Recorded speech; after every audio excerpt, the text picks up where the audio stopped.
It's Jeff and Jeremy in the morning.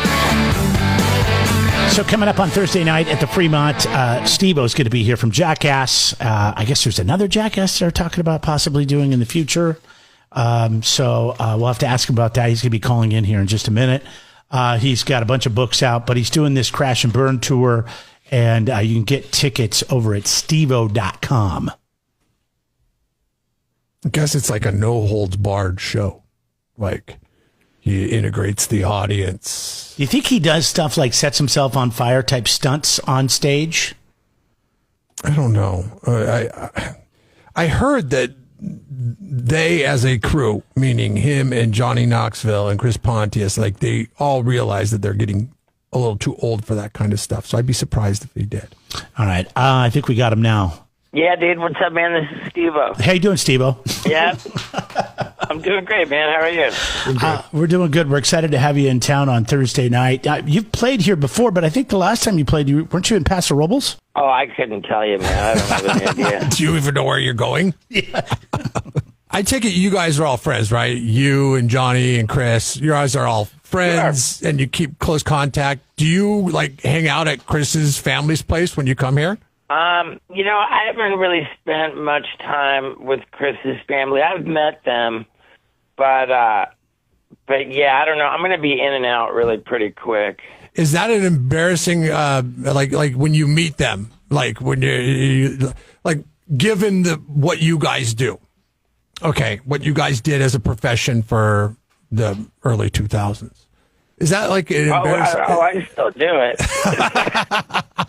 Are you going to be doing it at the Fremont? Are you asking me if I'm ashamed of my craft? Yes, that's exactly what I'm asking. Nah, man, I'm pretty good with it. I mean, there are certain things, I guess. So yeah, I mean, I don't know. I can't say I'm 100% solid all the time.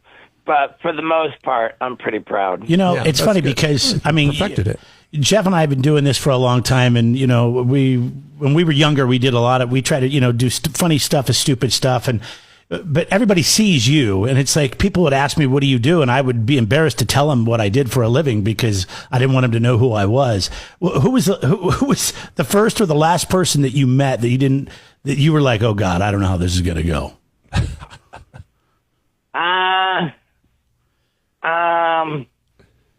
I don't know. Like when people genuinely don't have any idea, and I got to kind of bring them up to speed, you know, out of the dark.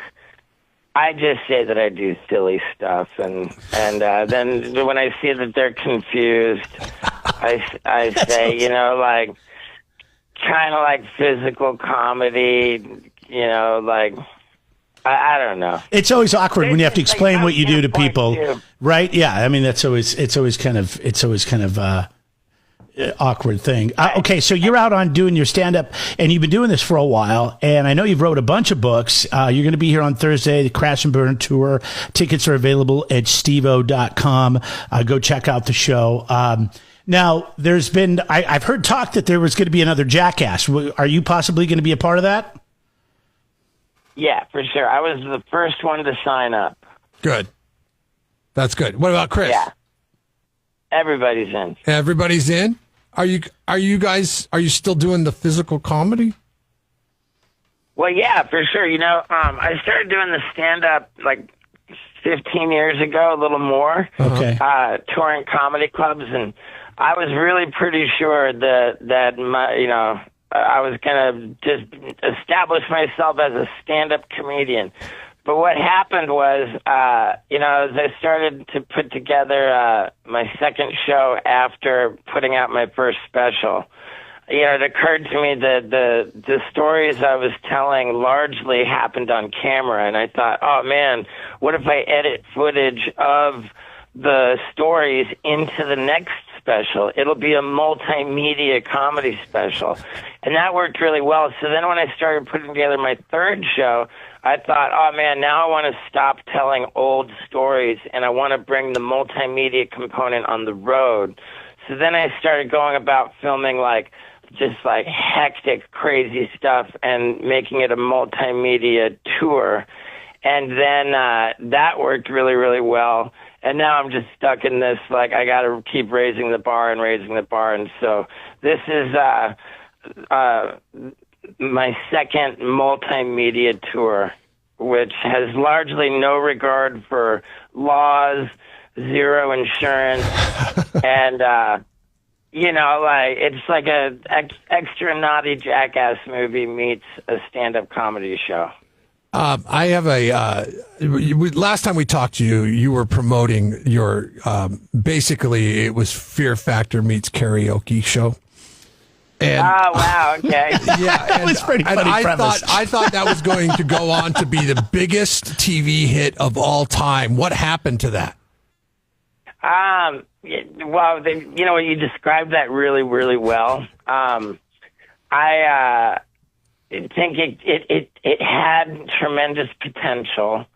There were, I would say, two critical flaws. One being that there just wasn't enough creative. Like, every episode started kind of just repeating itself. They brought me in as a hired gun at the last minute, so like it wasn't like I was developing the challenges myself. I was just kind of hosting Just it. the MC type of thing. Right, and there were very few challenges. Had there been more challenges to keep it fresh, it would have been great.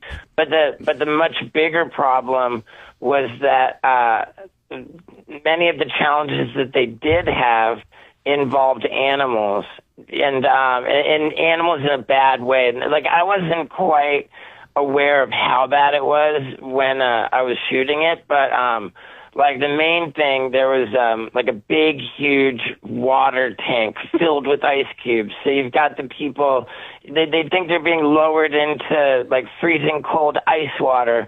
But then once they're lowered into it, then they drop in all these snakes. And when the show came out, like, people who knew more about snakes than me were like, dude, come on, snakes are cold-blooded animals, and you're dropping them into ice water, and they're not water snakes. Like, that's the most cruel thing you could possibly do to a snake. Oh. And I didn't know all that, But so I was like, it's not on you. I'm supposed to be, like, at the time I was like a militant vegan, like, super, like, steward for animal rights.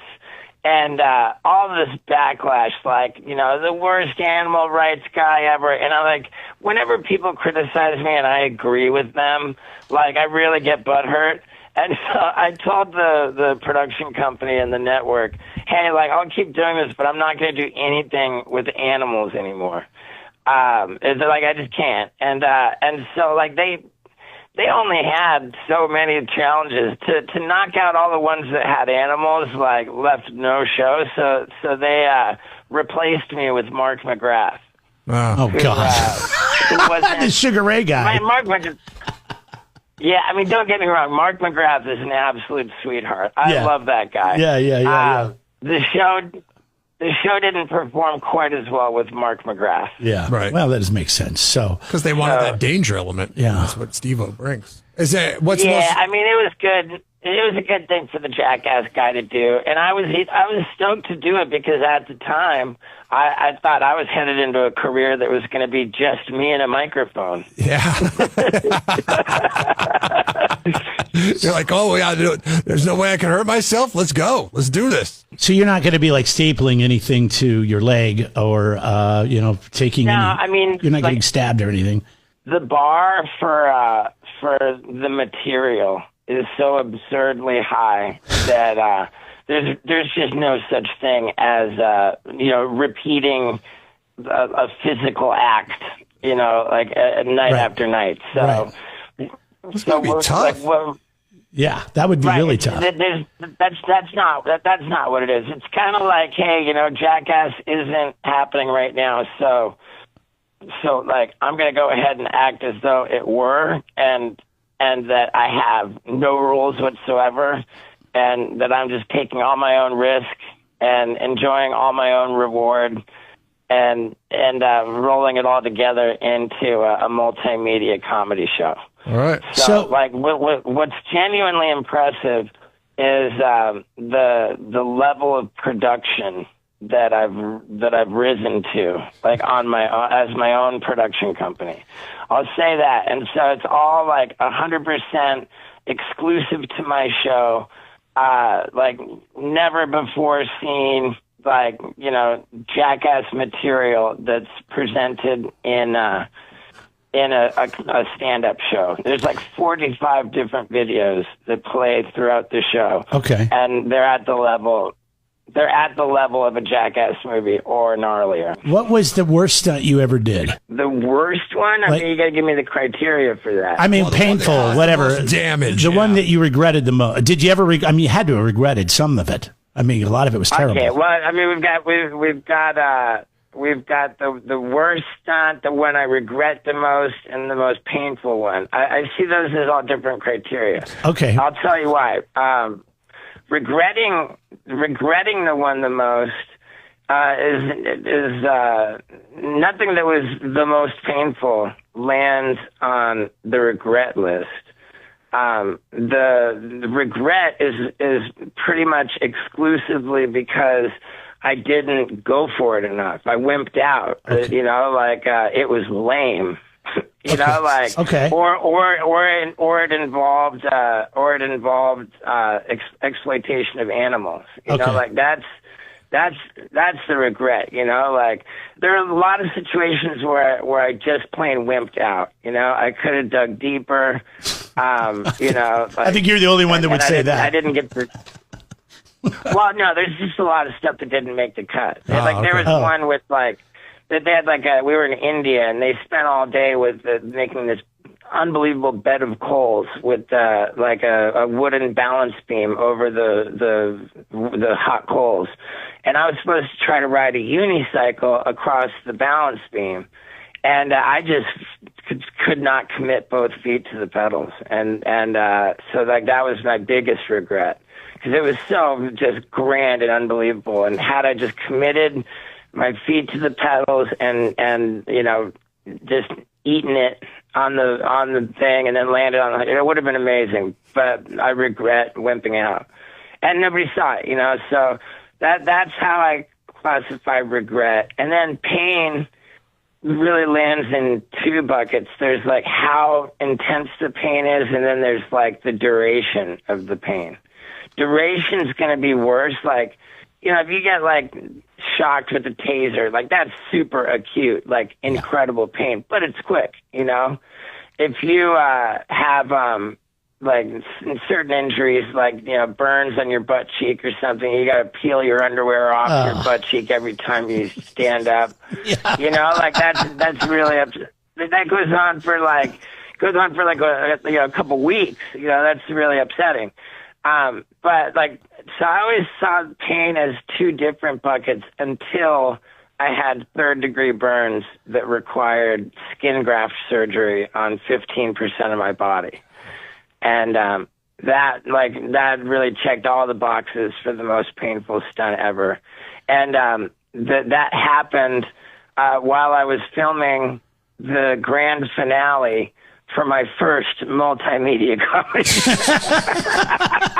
So then how can you look back on what happened in India and go, and knowing how bad that hurts, and go, man, I really wish I would have went for that? Well, that's a good question. Hot coals would have been minor compared to laying down in a bed of rocket engine fuel. That sounds terrible. Well, we look forward to the show on Thursday. Appreciate your time. SteveO.com to grab tickets to see him at the Fremont. Be safe. Yeah, hey, dude, what a fun interview. I want to tell you guys one last thing too, because I indicated that I wasn't 100% proud of my craft. I just want to give you a couple examples when I might feel slightly ashamed. Like one example, like when my dad came to see my last multimedia comedy show, where there was a scene that I was in an airplane butt naked with another man strapped to my back. Seeing, like presenting my dad with a video of me was a moment where I might have been like not 100% solid. Yeah, not 100% proud. Yeah, and like there's something every bit as gnarly as that. Each one of these shows that I've described has been an improvement upon the last, and I'm just so excited for everyone to see Crash and Burn. All right. So yeah, thank you guys. I really appreciate it. Yeah, Hey, you bet, bud. The interview. You bet. Thank you. Thanks for being so candid. Sure. And All right, take care. Oh yeah, man. Bye-bye, guys. All right, there goes Steve-O. Again, Thursday nights at the Fremont. Go to steve-o.com.